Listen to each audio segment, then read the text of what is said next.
নমস্কার, ব্রেকিং বাংলায় আপনাদের স্বাগত। আমি জয়ন্ত মজুমদার। আরজি করের মহিলা চিকিৎসককে খুন ও ধর্ষণের ঘটনায় সোমবার দিন শিয়ালদা আদালতের অতিরিক্ত ডিস্ট্রিক্ট জজ অনির্বাণ দাস অভিযুক্ত সঞ্জয় রায়কে আমৃত্যু যাবজ্জীবন কারাদণ্ডের আদেশ শুনিয়েছেন। তো এই আদেশের পরে বিভিন্ন মহল থেকে বিভিন্ন ধরনের প্রতিক্রিয়া এসছে। মুখ্যমন্ত্রী মমতা বন্দ্যোপাধ্যায় তিনি এই রায় খুব একটা সন্তুষ্ট হতে পারেননি। তিনি বলেছিলেন যে আমি প্রথম থেকেই অভিযুক্তের ফাঁসি সাজা চেয়েছিলাম এবং তার জন্য আমি পথে নেমে হেঁটেওছি, এবং যদি ফাঁসিটা হতো তাহলে সেক্ষেত্রে কিছুটা সান্ত্বনা হতো।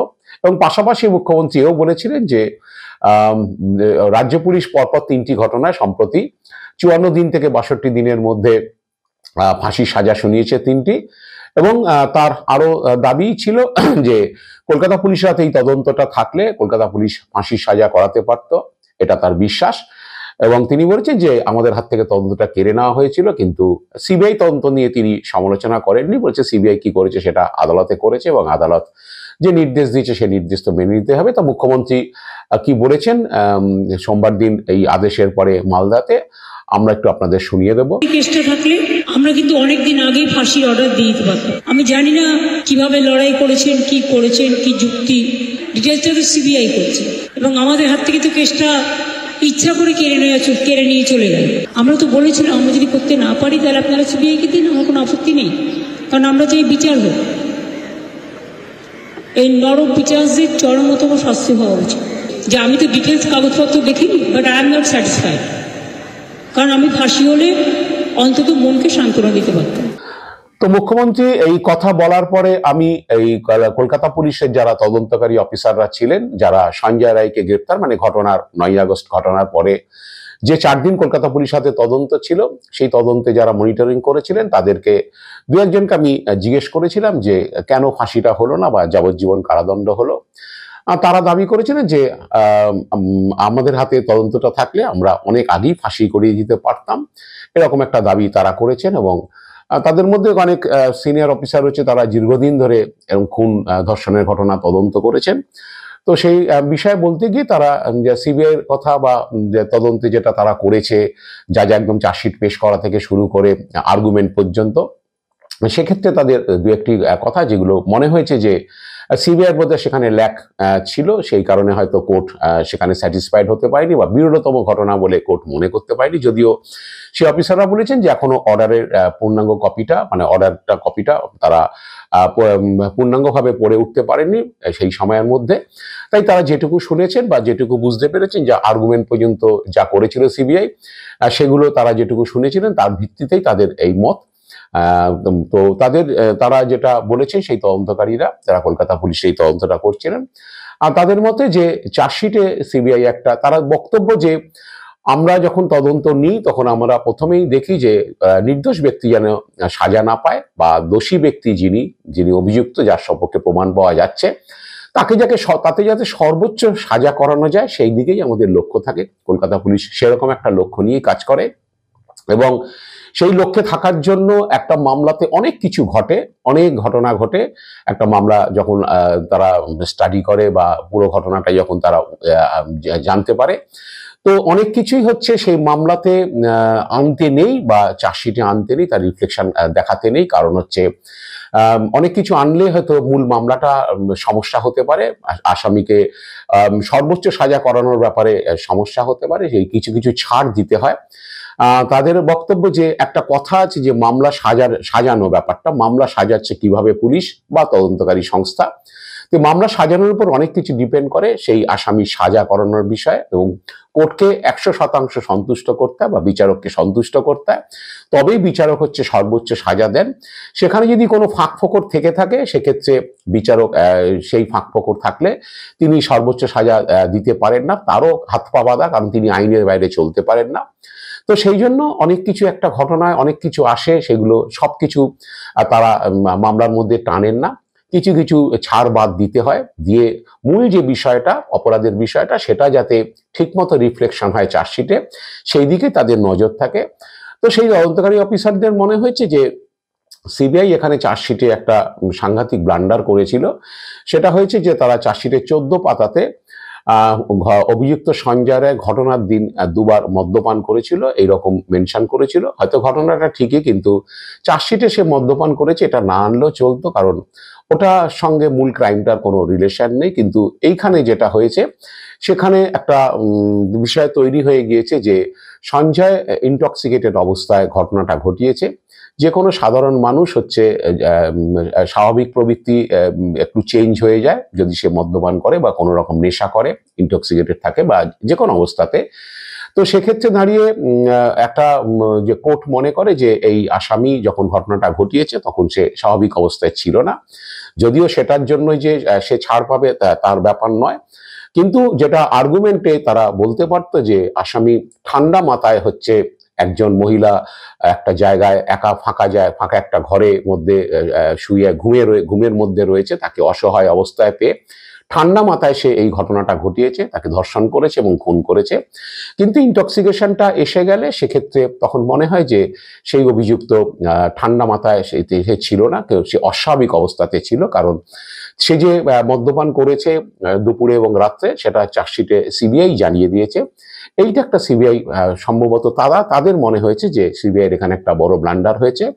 এক্ষেত্রে কোর্ট হয়তো সঞ্জয় যে ঠান্ডা মাথায় গিয়ে ঘটনাটা ঘটিয়েছে এটা রিফ্লেক্ট করেনি, এবং আর্গুমেন্টও যখন তারা বলেছে যে সেরকম ঘটনাটা ঘটিয়েছে সেটা হয়তো কোর্ট মেনে নেয়নি বা তার একটা সন্দেহ তৈরি হয়েছে। এটা একটা বড় ব্লান্ডার করেছে।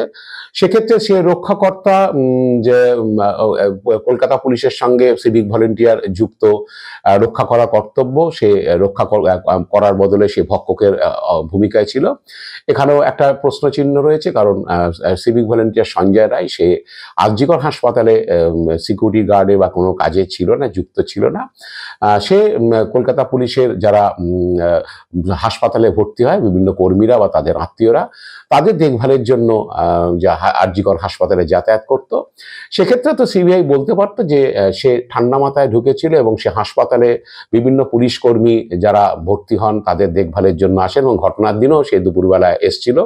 তার এক সে রোগী, তার অপারেশন হওয়ার কথা ছিল, এবং সে হাসপাতালের টোপোগ্রাফি সবটাই জানতো, এবং জেনেই হচ্ছে হাসপাতালে কোথায় ডাক্তাররা বিশ্রাম করে, কোথায় নার্সরা থাকে, কোথায় অন্যরা থাকে, কর্মীরা থাকে, সে সেই সম্পর্কে ওয়াকিবহাল ছিল। তারপরেই সে হচ্ছে সেমিনার রুমে ঢুকে ঘটনাটা ঘটিয়েছে। এতে তার বিরুদ্ধে প্রমাণ আরো জোরদার হতো বা আর্গুমেন্ট আরো জোরদার হতো। এইসব বিষয়গুলো থেকে গিয়েছে, যেগুলো সিবিআই হচ্ছে পেয়েছে সবকিছুই গোছানো জিনিস কলকাতা পুলিশের হাতে, কিন্তু মামলা সাজানোর বিষয় আছে। মামলা সাজানোর পারদর্শিতা দেখাতে না পারলে তাহলে সেই মামলা হচ্ছে সর্বোচ্চ সাজা করানোর ব্যাপারে একটা সমস্যা হয়। আর সিবিআই আধিকারিকরা তো সেই বিষয়টা করতে পারেননি, যে কারণে আদালত হচ্ছে মনে করেছে যে এটা বিরলতম ঘটনা নয়। আর বিরলতম ঘটনা দেখাতে গেলে তার সপক্ষে সাক্ষ্য প্রমাণ দরকার হয় এবং আর্গুমেন্টও সেইভাবে করতে হয়। তো এইরকম কিছু ঘটনার কারণে হয়তো তাকে ফাঁসির সাজা করানো যায়নি। যে কেন সঞ্জয় ওইখানে পৌঁছলো, কিভাবে পৌঁছলো, এবং যেটা হয়েছে হয়তো আদালতেও মনে করেছে যেটা পূর্ব পরিকল্পিত নয়, একটা সাডেন ইনসিডেন্ট হয়ে গিয়েছে, মানে একটা ঘটনা, একটা স্ট্রে ইনসিডেন্ট, যে সে এরকম মদ্যপ অবস্থায় সে হাসপাতালে কোনো একটা জায়গায় ঢুকে পড়েছিল এবং সেখানে গিয়ে সে একজন মহিলাকে ঘুমন্ত অবস্থায় দেখে একটা শিকার পেয়ে গিয়েছিল, এবং সেই কারণেই তাকে খুন ও ধর্ষণ করে বা ধর্ষণ করে খুন করে। এরকম একটা বিষয় হয়ে গেছে, এটা বিরলতম নয় বলে হয়তো আদালত মনে করেনি। তো এরকম কিছু ফাঁক ফোকর থেকে গেলে আদালতের যদি কোনো রকম মনে হয় যে এখানে কিছু ডাউট আছে এবং এটা পূর্ব পরিকল্পিত নয়, এটা বিরলতম নয়, সেক্ষেত্রে সাজা কমে যেতে পারে বা সর্বোচ্চ সাজা করানোর ব্যাপারে একটা সমস্যা থেকে যেতে পারে। তো এই জন্যই কলকাতা পুলিশের আধিকারিকরা বলেছিল যে আরো কিছু বিষয় ছিল, কিন্তু সেই বিষয়গুলো তিনি আমার সামনে ভাঙতে চাননি বা তারা আমার সামনে ভাঙতে চাননি। যে মামলা সর্বোচ্চ সাজা করানোর ব্যাপারে যে বিষয়গুলোকে নজরে রাখতে হয় সেই বিষয়গুলো হয়তো সিবিআই আধিকারিকরা নজরে রাখেননি। কারণ তারা জোর গলায় এদিনও বলেছেন যে আমরা চেষ্টা করেছিলাম যে 4 দিন আমাদের হাতে তদন্তটা ছিল, আমরা দিন 10 বা দিন 10-12 মধ্যে হচ্ছে চার্জশিটটা করার চেষ্টা করছিলাম যদি হয়ে যায়, এবং তারপরে রিপোর্ট টিপোর্ট কালেকশন করে দ্রুত হচ্ছে এগুলোকে মানে করে চার্জশিটটা করে দেওয়া এবং আরো আগে 2-2.5 মাসের মধ্যেই হচ্ছে সাজা করানো এবং সেটা সর্বোচ্চ সাজা করানো, সেই মতোই তাদের প্রস্তুতি চলছিল।